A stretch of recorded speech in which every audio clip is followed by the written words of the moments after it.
Welcome, Bronco Nation, to another exciting video. This is a special part of my Boise State 2025 preseason preview series. I've done a defensive preview with Alexander Tubner. I've done a special teams preview with Jonah Dalmas. I will be doing a full offensive preview soon with Tyler Crow, so keep an eye out for that video. But just like I did last year when we talked about the quarterback competition and who may be the starter in that, the question now is, how does Boise State replace Ashton Jeanty? And so I wanted to do a special preview of the Boise State running game, specifically looking at this backfield and how does Boise State go about replacing which everybody I think would agree is a generational talent. So to bring to that perspective to a correct conclusion here, I brought on a former Boise State football player, a former Boise State running back, Jeff Carpenter, from the early 2000 era of Boise State football. I'm incredibly excited to have Jeff Carpenter on. He played for Boise State from 2002 to 2005,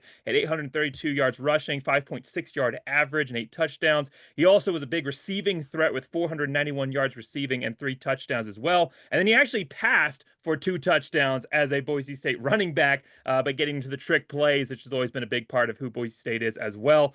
His 2005 season was his best yet, 600 combined yards and 5 touchdowns, and he was third on the team in rushing overall. So it's awesome to have you on, Jeff. Thank you so much for coming on. I'm excited to talk about Boise State football, your time at Boise State, and this running back room today.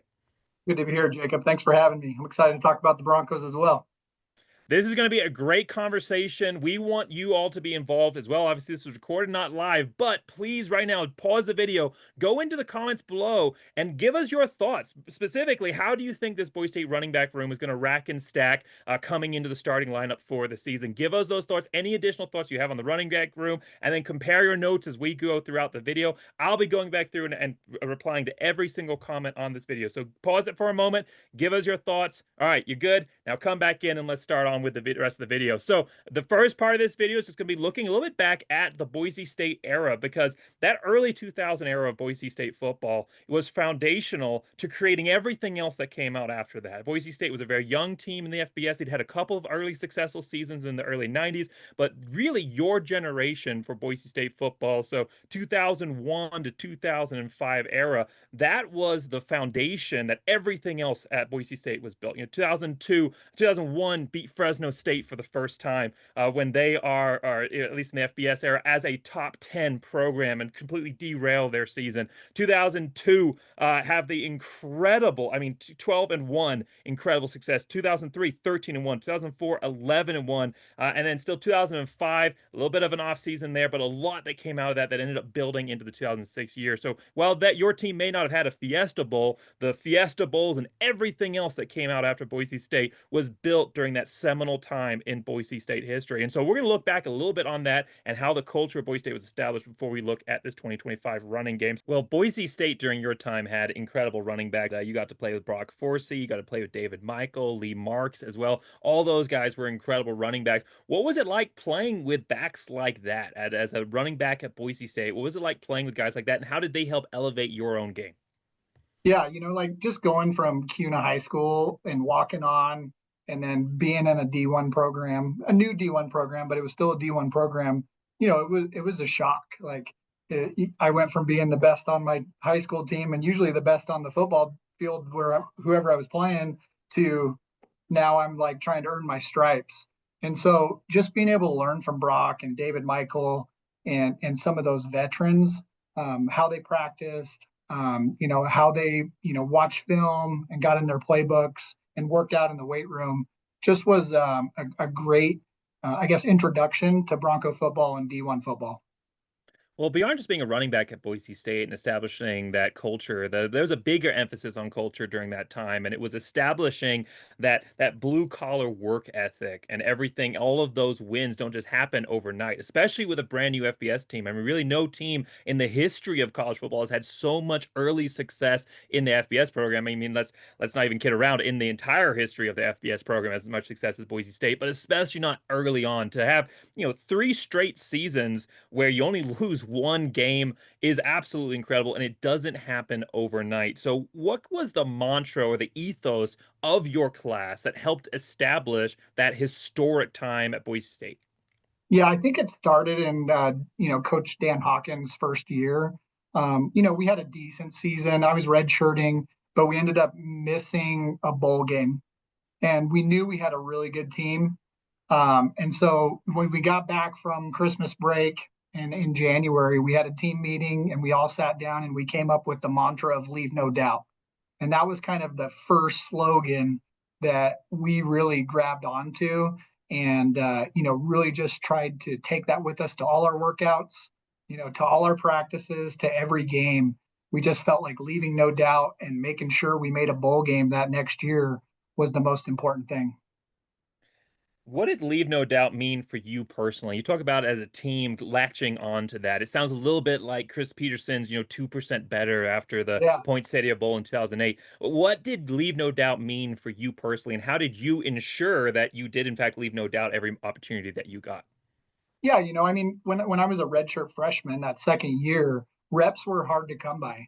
So leaving no doubt to me was like knowing my responsibilities and my like the game plan prior to practice, watching film, watching those guys in front of me, working out hard in the weight room, and then let's like knowing plays without actually running the play, right? That was important for me because I didn't get a lot of reps. And so when I did get an opportunity, like somebody had got an injury in practice or something like that, I could step in and they wouldn't skip a beat as far as pass protection or, carrying the ball. I didn't carry the ball a lot. I did play a lot because I was a great pass protector. And so I was more of a third down back and I caught the ball out of the backfield quite a bit. But leaving no doubt in the weight room and then just, on the practice field were probably the two most important things for me. I really wanted to earn a scholarship. I was a preferred walk on. I felt like I deserved a scholarship. And, it was just one of those things that I had to really work for. Who were some of those key leaders on the team, that helped establish that leave no doubt and establish that culture? Who were some of the guys that everyone looked to either in the weight room, the locker room, or on the field?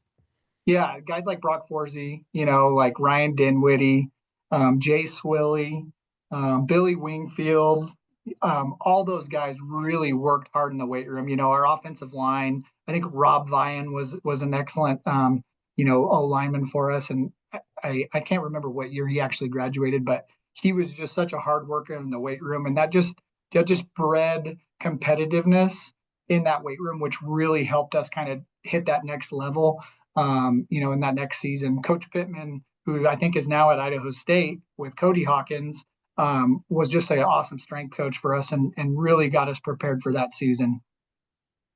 You talk about some of those guys that you got to play with, and before we move on to talking about this Boise State 2025 season, I want to talk a little bit lastly about some of those guys that you got to compete with. So, obviously, the one that stands out is Ian Johnson, and he was a very young, baby Ian Johnson, freshman Ian Johnson when you were playing with him there in his first season in 2005. And he kind of exploded onto the scene and then did everything else that you saw in 2006. Was it apparent early on that he was going to go and be that kind of back for Boise State? And when did you know that, okay, this is somebody who's, built a little bit differently than some of the guys, and he's going to go and be historic in the way that he was in that 2006 and beyond seasons? Yeah, Ian actually stayed with me that first summer with me and my wife. I was married, and Ian needed a room, so he stayed with me. So we got to know each other pretty well before the season started. Great guy, different dude, right? Like, he crocheted hats and sold those. I think he got in trouble for that. But I think he was just kind of a special talent. You could tell in practice that he was explosive. He was very elusive. He could burst through holes quickly. So we knew he was going to be a talented running back for Boise State. We just knew he had to probably get in the weight room and get a lot stronger and faster, which he ended up doing. Yeah, I love the crochet story because I believe it was in the 2006 season. I think he crocheted a hat for every one of his offensive linemen or something like that Yeah. as a Christmas present. Um, there were a couple other great guys, obviously, that you got to play with during your time there. Jared Zabransky obviously comes to mind. Derek Schumann, Dryzen James. A lot of these guys that you got to kind of help be part of the senior, junior class, helping mold and develop the next generation that obviously went on and did everything that they did. Was there something a little bit different about that class? Obviously, your class that had a lot of success at Boise State. Was there a kind of again, like an ethos or mentality about that class that stood out to you?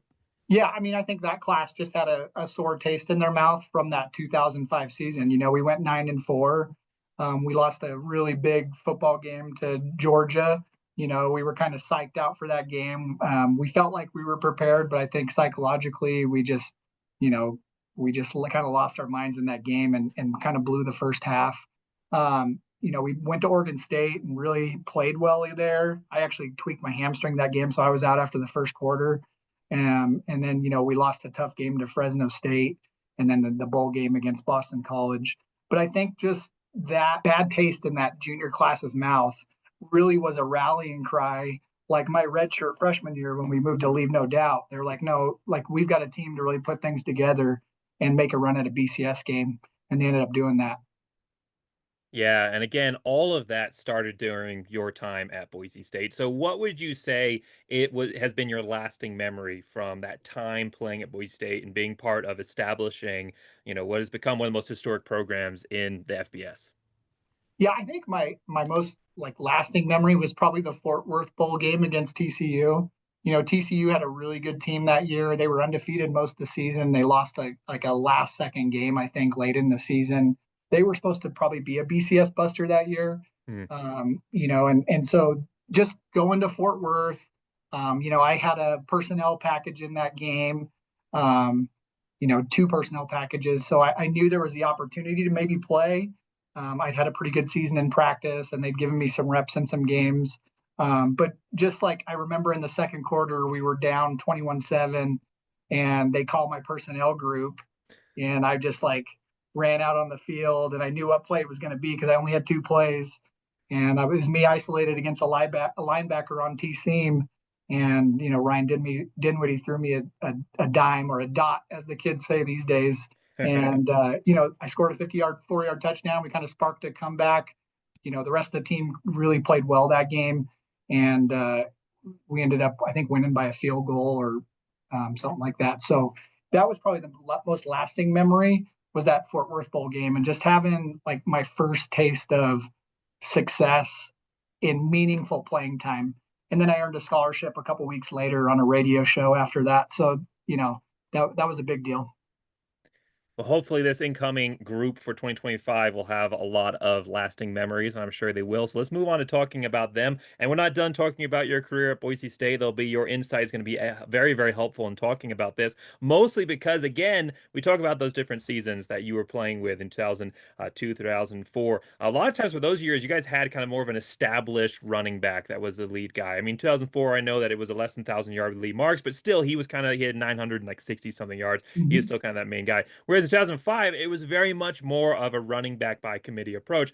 And something similar, I think we're going to see potentially here with Boise State. So let's move to talking about this 2025 running back room. And again, your insight will be very valuable here as well. All right, so we'll talk about the Boise State 2025 running back room. Obviously, they're not just replacing a lead running back; they're replacing the not just a historic running back who did incredible things for Boise State, but the entire offense. I mean, Boise State had a lot of other great offensive packages last year, but the truth is that the entire offense was built around Ashton Jeanty. That was a very different offense than we have seen in years past. Boise State has traditionally had kind of a number one running back that they've given the ball to for quite a lot, but not like that. Boise State's offense was built off of Ashton Jeanty pretty much setting up everything else that Boise State had, including elements of their passing game. And so this year, we're going to, I think, return to somewhat more of a traditional Boise State offense, while at the same time not having a clear defined number one running back and a very, very talented running back room. So this is a very interesting topic to talk about, and one I think most Boise State fans, if they have any questions for the offense, this is probably one of their biggest ones, is who replaces Ashton Jeanty. So let's look at this Boise State running back room. Again, so Boise State running back room's got to replace a RB that rushed for 2,601 yards, had a 7-yard average and 29 touchdowns. The running back room that we have right now is Sire Gaines, who ended up getting injured early on last year, only played in two and a bit of a game, 3 games technically, but 2 and a bit, getting injured that last one. 156 yards, 7.8-yard average in those 3 games that he played, and a touchdown. Really, really excited a lot of the fan base.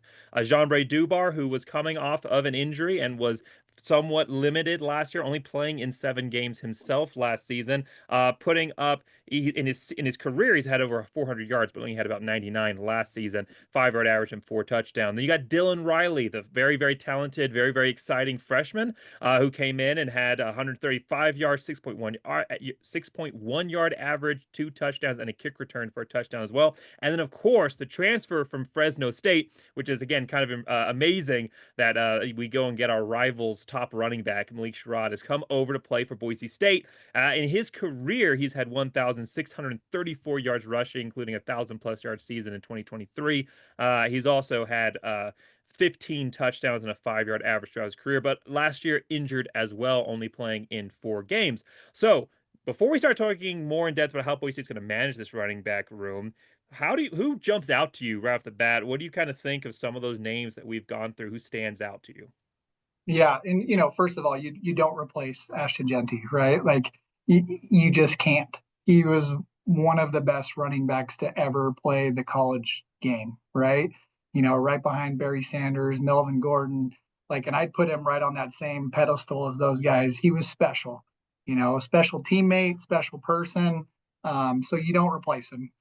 You try to move on without him and really, find a guy or guys that can kind of fill that role as best they can. I think I was excited to see Sire Gaines.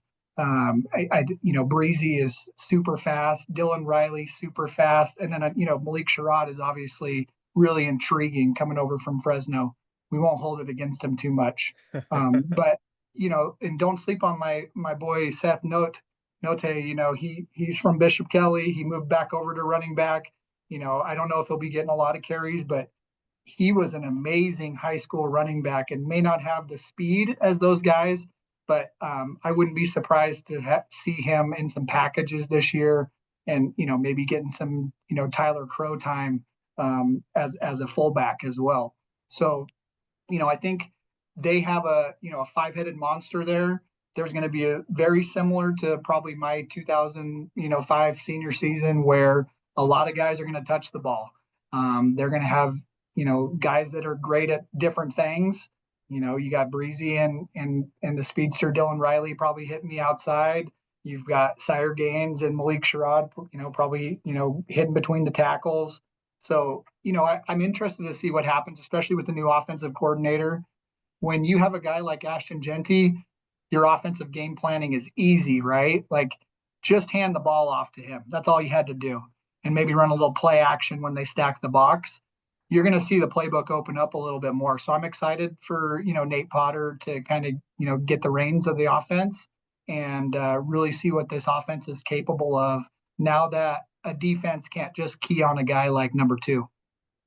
Yeah, it's definitely not an enviable task for Nate Potter. On one hand, it's great to have so much talent to be able to utilize, but on the other hand, as a brand new offensive coordinator, now you've got to be making those decisions on how to manage that talent. And I think that's something, before we talk about kind of racking and stacking this running back room, about what we may see, which you've kind of hinted at here, let's talk a little bit about some of the complexities of managing a multi-headed running back room, because you're right, in your 2005 season, in 2004, you guys rushed for 2,758 yards rushing. In 2005, you did play an additional game, so there is that factor in there, but you rushed for almost the exact same number of yards. It's 2,632 yards overall. So you add in the additional game, about 100 yards less there, add additional game. You maybe like 200-300 yards less than what you did in 2004. And there were some other factors there as well, but about not much of a drop off, not really significant statistically. And the reason for that is because, again, you had that 4-headed running back room that all contributed in their own unique ways. And you went from having that number 1 guy to having really 4 guys that all contributed along their own lines. You had Lee Marks with 759 yards, who was very much like a speed kind of guy. And then you had Ian Johnson, 663 yards, is a very speedy, elusive, young talent. Antoine Carter, the bowling ball, 440 yards, 10 touchdowns, second on the team overall in touchdowns, right behind Jared Zabransky for rushing touchdowns. And then obviously yourself, who was that kind of like dual threat, third down package, 306 yards rushing, but also 300 yards receiving as well. So you guys all blended very well together. But can you talk a little bit about the complexities of managing a multi-headed running back room like that? Some of the positives, some of the negatives to that. Yeah, I think I'll start with the negatives. Like as a running back, there's something to be said about getting in a rhythm in a football game. So, there were frustrating games, like where maybe you felt like you were in the zone and you only got a couple carries. Like I look back at Fresno State and I had one carry for 67 yards and a touchdown. I did touch the ball in the second half and I ripped off like a 30-yard run, but it was called back for a holding. And so, there was games like that where it's frustrating, because you maybe felt like you could get in a rhythm, but other guys had to get the ball too, right? The positives of it is there's less wear and tear on each running back. And all these guys have different strengths and weaknesses, right? So you can kind of tailor your offense around that. There were some games, in those, it's 20 years ago now this year, but in that 2005 season where we'd have 30 to 40 personnel groups coming into a game, right? And there might be two or three plays, in each one of those personnel packages. And so, just identifying what those running back strengths are, identifying what their weaknesses are, and tailoring those personnel packages around those, is going to be a task. But it's something that, like Nate Potter learned from Dirk Cutter, and played for Brian Harsin and Chris Peterson. Like, personnel packages have always been a huge part of Boise State football. It might have shrank a little bit last year with Ashton Jeanty because we just kind of had to run the ball down everybody's throat. And I just think that they've got their work cut out for them, but it's also exciting for them. They can really open up that playbook. They can, again, find that number one guy in these first couple weeks, according to these personnel packages and how they carry the ball. Maybe they've already found the number one guy, right? And they haven't even announced that yet. We don't know. We'll see after they get out of fall camp. But I'd be very surprised if they came out and gave a guy 30 carries that first game. I'm sure Yeah. we're probably gonna see, um, you know, 4 or 5 guys touch the ball on that in that first game. Yeah, I definitely would agree with both of those statements. One being the kind of the trade-offs, a double-edged sword, right? You're trading freshness for kind of that flow, right? It's freshness versus getting into the rhythm of the game. I don't Mhm. think it's as detrimental as having a multi-headed quarterback room like we saw a couple of years ago. Thankfully, Right. it'll never happen again, hopefully. But I don't think it's as detrimental as that. But there is definitely that element to it. There's a reason that running backs get stronger as the game goes on, and yes, part of that is the defense gets worn down more, and it's a little bit easier once the offense is having success to wear down on that defense. But another big part of it, like you said, is just kind of building that awareness piece. You can start to you kind of understand the living organism that is the defense, kind of their tendencies, see those holes a little bit faster as you take those hits, and your brain comes out of the fight or flight murkiness and kind of into more of the analytical reactionary stage. Now you're getting into I can respond quicker to these circumstances and and have more success in the back half of the games. Now Boise State, it's not the first time that they've had a multiple running back room to deal with, but typically what we've seen is maybe two or three guys. Typically, maybe two. You got your lead guy and then your other running back that's going to kind of spell them a little bit, change of pace. So a little bit with George Honey and Ashton Jeanty, right? Pairing off very well with each other. But typically, and maybe during the 2009, 2010 season, you had the DJ Harper, Jeremy Avery, Doug Martin triple-headed threat, where injury ended up, kind of creating more of a two-headed running back room. But this is truly the first time since 2005 that I think you're entering into a season not only with not a clear established running back coming in for the year, but also the likelihood because of how talented the running back room is that you're not just going to go with that one guy. They may be the player that you lean on as the majority, kind of like Lee Marks was like the main player, but everybody had a role. And so let's talk about the kind of how we expect this running back game to rack and stack. And I think this is going to end up being a little bit more of a controversial take because the fan base all have their own opinions on this. And depending on how you look at it, one player may stand out to you a little bit more as another. But if you're just looking at this running back room, and again, understand no insider perspective, this is just your opinion as a former player and as a fan of Boise State now. Who do you see as kind of the number one through number four, and then how do you see that playing time working out? You kind of hinted that maybe they find their number one guy and he gets the majority of the reps, or do you see this being similar to 2005 where there is more of an even spread? Yeah, like from what I saw from Sire games, if he's healthy, I think he has the potential to be a really, really good number one back. We've seen Breezy; he's a stud, super fast. He can run between the tackles too. I think he could definitely be the guy as a junior as well. Just need to stay healthy. I didn't watch a lot of Fresno games, but I heard that that Malik had a really good spring game and ripped off a long run. So I'm excited to see what he's made of, and he's a little bit undersized compared to the other guys, right?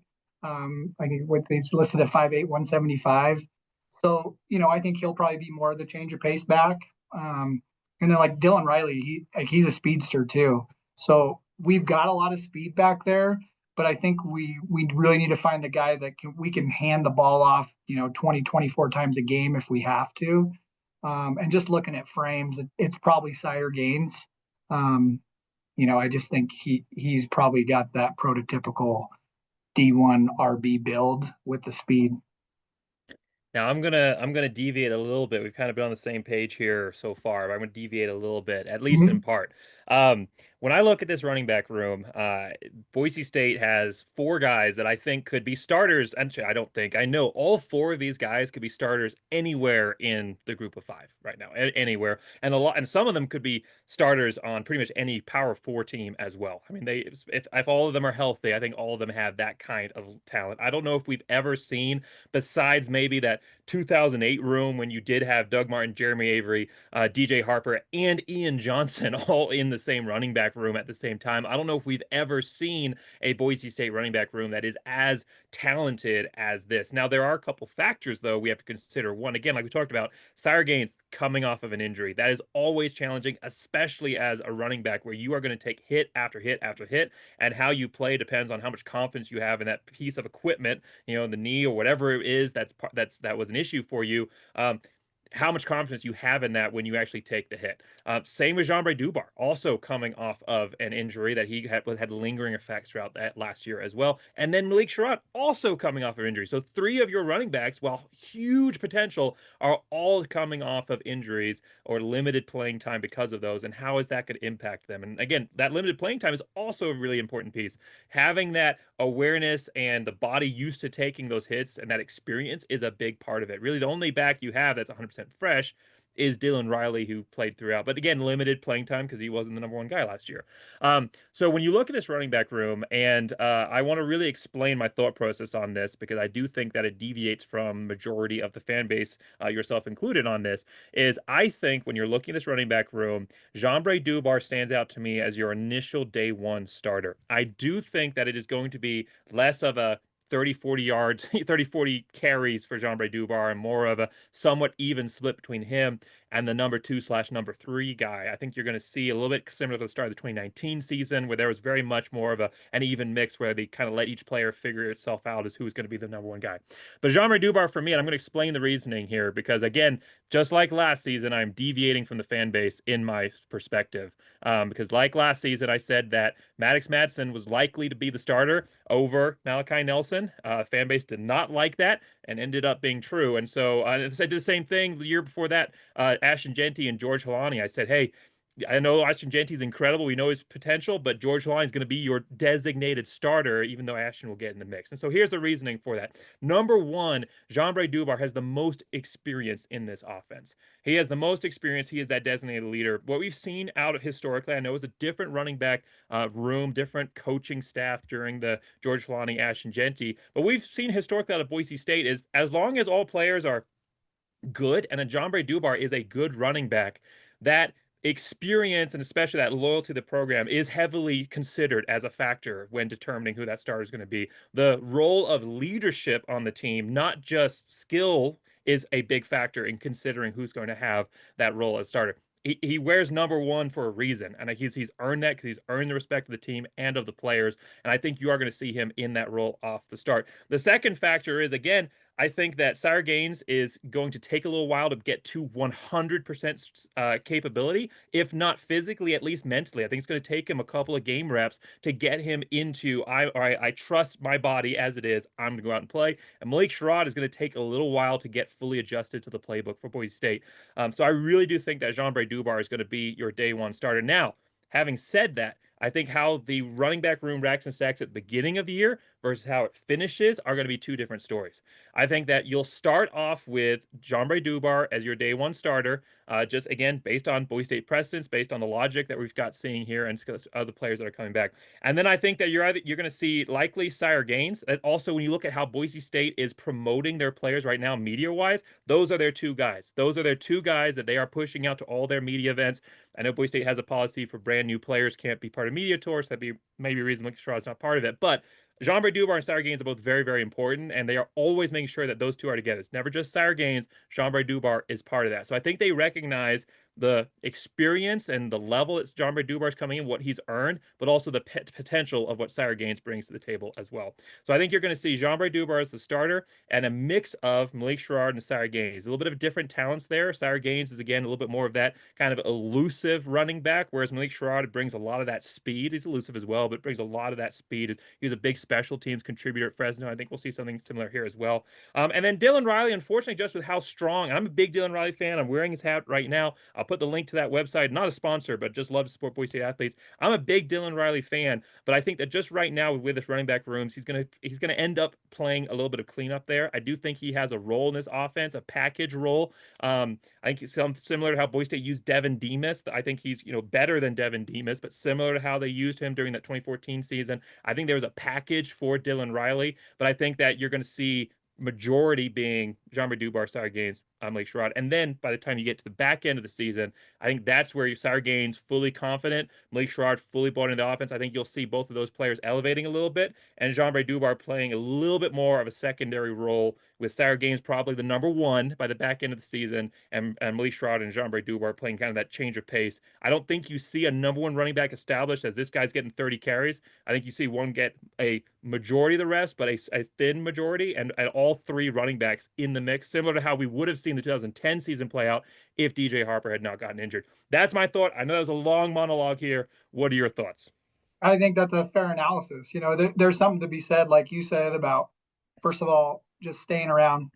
Breezy not entering the transfer portal, paying his dues, waiting for Ashton Jeanty, learning from Ashton Jeanty, being a part of that running back room. And then the other thing too that a lot of fans don't see is just the work in the weight room, the work on the practice field, and all the leadership stuff, right? So, Coach Hilgart is, first of all, he's incredible. I've been to a couple weight training sessions and speed sessions with him as a strength coach myself, and the guy's legit, right? He's a big part of that team, and he spends more time with those players than anyone. And so I really wouldn't be surprised if he has a say in some of this stuff as well, right? So, I think that's a great analysis. I think Breezy has paid his dues. He's the junior. He's been around a long time. He is very talented, right? And like I said, I think if he just stays healthy, he's going to have a big season. The Sire Gaines thing, I think he broke his tib fib was kind of from my understanding, right, and that was that Portland State game, right? I had a friend that had that injury, and like honestly, it's one of those things you may never mentally recover from. And so, it's psychologically, that's a huge injury and something that he can come back from, but you never know what that's going to do to you mentally, right? And then, like you're saying, Malik Sherrod's kind of the wild card in there. Hasn't put on the Boise State blue yet. We don't know how practice is going for him, how he's filling in with the new offense. And so, he's probably going to be playing like third, running back for the time being until he can get caught up offensively. But I think that was a very fair analysis. And, depending on how this first game goes, I could see Breezy getting a lot of those carries. And then also like Sire Gaines just kind of stepping in and wearing down defenses later on in the season too. Yeah, and I love what you said there about Dubar being a very talented running back. And that I think is, again, we saw this last year with the quarterback comparison with Malachi Nelson and Maddox Madsen, right? Like the fan base focuses, kind of hyper fixates on how great this one player is. And the Sire Gaines, if he can come back from that injury, what we saw last year as a true freshman, is incredible. I mean, he has the capability, if he can come back 100%, to be that next historic, 1,000-yard back for Boise State. He definitely does. But just because he's a great running back and has all of this huge potential doesn't mean that the rest of the running back room is garbage. Like you don't have to push everyone else down to elevate everybody else up as well. Jean-Bray Dubar in his own right, Malik Sherrard, Dylan Wright, all of them in their own right are really, really talented running backs. And Jean-Bray Dubar has shown some huge flashes as well, especially that first year when he was fully healthy. I think after the injury, he's taken a little while to come back, but he's had a long time to recover from that. So again, just because Sire Gaines, Jean-Bray Dubar is a great running back, I don't know if he has that capability to be that next level back, first round pick type of running back for Boise State. But just because he's not necessarily got that same off the roof potential as maybe a Sire Gaines does from what we've seen, doesn't mean that in his own right he's not a really strong running back that can have a huge role in making this offense successful. Yeah, I agree. And another guy we didn't talk about is the freshman Greg Ard. Like we're not seeing how he's running the ball in practice and taken to the weight room and learning the offense. I mean, his high school stats are ridiculous as well. So, he could be in the mix, Yeah. in a lot of these personnel groups too. So, there's no lack of talent in that running back room. Spencer Danielson and his crew have done an amazing job. First of all, holding on to players, not, I know some guys go in the portal and test the waters and things like that, but percentage wise, like it's incredible what Spencer has done the last 2 years as far as the transfer portal and holding on to guys. So Yeah. I think he also reciprocates in that, right? Like if you hang around and you buy into the Bronco way and the blue collar mentality, he's going to reward that. So he's going to find ways to get all these guys involved, and how much is just remains to be seen. The one thing before we talk about potential kind of statistical production from this group and kind of wrap up on the video, the one thing that does kind of give me just some qualms about, do we truly see that multi-headed running back room versus testing out the group, seeing how they play, taking the hot hand and kind of sticking with them a little bit more of a primary, is the fact that unlike your 2005 class, all these running backs are great, but their skills don't necessarily mesh in the same way that your class did, right? Like Lee Marks, again, was a really good running back, really good in that straight line speed. Then Ian Johnson had a little bit more elusive capabilities. We talked about power with Antoine Carter, that goal line specialist, and then that dual threat. Boise State has the elusive, they have the speed. The two guys that they don't really have is that true power back, that Van Buren-esque kind of running back that you say, yeah, that's the guy that on 4th and 2, we're or at the goal line, we're giving the ball to, or truly, especially if you look statistical performance, that dual threat kind of wide receiver running back hybrid, that Jeremy McNichols or George Holani kind of running back that honestly could line up the slot and be in that role as well. So that is going to be interesting because a lot of these guys are very, very similar. It's kind of as a scale and a spectrum for them, but they're all very similar. Sire Gaines is a little bit different, but Dylan Riley, Malik Sherrard, and Dubar are all somewhat different sides of a very similar coin there. So it is going to be interesting how that room is handled and how, again, first year offensive coordinator Potter has a huge task trying to build all that together. Yeah, and I think you also have to look at what other things these guys are good at, right? Who can pass block? That might be the Sure. difference in a guy playing more than the other guy, even though they might be similar ball carriers, right? You don't want defense being able to key in on a guy just being in the game to run the ball. So, that's going to be a big part of it, is like, how can these guys pass block? Or, it's just like one of those things that it's important, right? You can't just be a good ball carrier. You have to be an all around back, catching the ball out of the backfield. Who's got good hands, right? Being a third down back is going to be important, and who steps up to kind of fill that role to protect the quarterback could be the difference in playing time. Absolutely. I mean, that's Ashton Jeanty. He wasn't just great running back in his rushing and receiving capability, but he was a great pass blocker too. So, all great discussion points. Again, at the end of the day, we're just saying what we think out here. We won't know for sure until even that game 1 kickoff or game 3 kickoff of how this is all going to work out. But it is definitely an exciting time to be a Boise State fan. And so, let's end just kind of talking about like what we kind of expect to see out of this running back room. And I love at the very beginning of this whole discussion how you said nobody replaces Ashton Jeanty. And I 100% believe that is true. Even as a combined 4 group here, I don't think anyone truly replaces what Ashton Jeanty did. in addition to the fact that Boise State's offense, at least from the kind of the tendencies that we've received out of watching the spring game and what I've received out of talking to some of the incoming recruits for Boise State, is that the passing game is going to have a heavier role. I mean, it's just logically that makes sense, right? Boise State has always kind of had a more of a balanced attack, and now you lose that key archetype, that force to change the offense. Even with four great running backs, you'll probably see a little bit of a heavier emphasis on the passing game. So I don't expect Boise State, even with four running backs, to come close to last year's production for Boise State, which was well over 3,000 yards rushing. But for Boise State this year, how do you expect this to be a productive running back room? How much of a drop off do you expect from what we saw out of Ashton Jeanty to what we now see in this four-headed running back room for Boise State? I mean, I think there's going to be a drop off in the amount of carries these guys see, right? I think we're going to have a more balanced offense. You know, I think Maddox is going to have to throw the ball around a lot more, and we're going to have to be more balanced. I think Maddox is open to the task. I think his best throw, one of the best throws I've ever seen, was in that UNLV game, that corner route in the corner of the end zone. I forgot who caught it, but I was there live, and it like he is such a talented quarterback, and you can see why they picked him to be the guy, right? I think he's a leader, and the players love him. They love playing with him. I think a lot of people don't understand how good our offensive line is going to be if we can stay healthy. I think we might be better than last year, so that's going to help that running back room. Another year with Coach Hilgard in the weight room. Nate Potter's an O-line guy, and they've got a great O-line coach. And I just really think that that's our identity, right? We're going to start with running the ball, but I think we're going to throw the ball around a lot more this year for sure. Well, I can't wait to preview that passing game, receiving game, offensive line game, all of that with Tyler Crow here. And by the way, I think I'm doing this weekend is when we're actually getting that video up, and hopefully it'll be out by the end of the weekend. So, Speaking of, real quick, how do you replace a guy like Tyler Crow? oh yeah. Because he had a huge role as well, right? Like, who's going to be that guy? I mean, he was kind of an unsung hero in a lot of ways in that running game. The pass protection, and just like a vocal, emotional leader. And you really can't put a price tag on guys like that in the locker room. You could see that, first of all, Ashton loved to run behind him.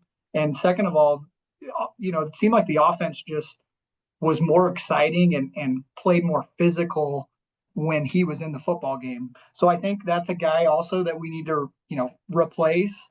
That was a huge loss that doesn't get talked about a lot.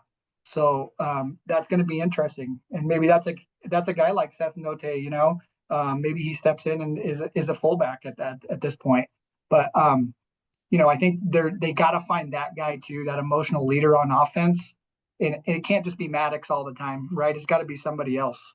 So it'll be interesting to see how this offense develops and who steps up to lead it, aside from Maddox Madsen. Yeah, I mean, I agree overall. I mean, the whole team is losing emotive leaders on the field and in the locker room, and all three of them actually are coming on the channel or have come on the channel. Jonah Dalmas Cool. in the special teams, Alexander Tubner on the defense, and Tyler Crow. And all three of those guys share one thing in common: is that they were all walk-ons. They had to earn it at Boise State. They know what it truly means to compete and to bring that blue-collar work ethic to the table. And all three of those guys were huge leaders. Again, not just on the field, but also off of it. So Boise State, they return a lot of talent. There's a lot to be excited for this running back room. I think I agree with you that Boise State's offense will take a little bit, their running back room will take a little bit of a less production off the board, but I think that's because the offensive role is going to be a little bit more explosive. I think you're going to see different elements, especially in that passing game, becoming more of an emphasis item. And I 100% agree with you. I think most people watching my channel will know that I think that Max Matson has a lot more that he can bring to the table that we're going to see this season. And I can't wait to preview all of that with Tyler Crow. And we'll definitely also be bringing up that discussion. Hey, how do we replace you? How do we replace you, Tyler Crow, and everything that you did on the table as well? So a very exciting discussion. Thanks so much for coming on. It's been awesome to have you on. I didn't talk about this at the beginning, but the Boise State highlight DVDs. I loved watching those as a kid. I had the 2005 through 2010 DVDs, and I just watched them on a loop. And there's about a 15-year age gap between me and my younger brother. So when they were growing up, and I was, getting them indoctrinated into the Boise State football, we watched all those DVDs. But I got to tell you, their favorite was the 2005 season, because not only is there some great highlights on here, but this also has some of the best music soundtracks you will ever hear on a highlight DVD. It's all classic rock and heavy metal. It's awesome. So thank you so much for coming on. I've probably seen you play in the highlights reels at least, thousands of times. So it's awesome to be able to have you come on the channel, talk about your playing time at Boise State, and also get your perspective on what is a very interesting topic coming into this 2025 season. I appreciate you having me. I'm interested as well. I bleed blue. I love those walk-ons. So it's great to see those walk-ons, getting some recognition after their careers with you, because I feel like they were a huge part of these teams. I was a big fan of all three of those guys. So good luck to them in the rest of their careers, and we're gonna miss them this year for sure. Absolutely. Well, thank you so much for this conversation and discussion and your viewpoint. Thank you, everyone else, for sticking all the way to the end. I hope that you have included your viewpoints in the comments below. If you didn't, please go in there now. You can add to the comments you already put in there and your thoughts on, who do you think here is right, and the thought process that we had today. I want to have that conversation with each and every one of you. Again, if you haven't watched the defensive preview, Alexander Tubner special teams preview with Tyler Crow, I'll put links to both of those in the description. Go back in and watch those. And then again, in hopefully about a week here, that offensive preview will be coming out with Tyler Crow, and it's going to be a very, very exciting one, just like this conversation was today. And we'll go a little bit more in depth into the general offense, more running back discussion as well, but general offense as a whole. So thank you again so much, Jeff, for coming on and having this discussion with me. Thank you, everyone, for sticking all the way to the end. Make sure you like, subscribe, and as always, go big, boo! Go Broncos.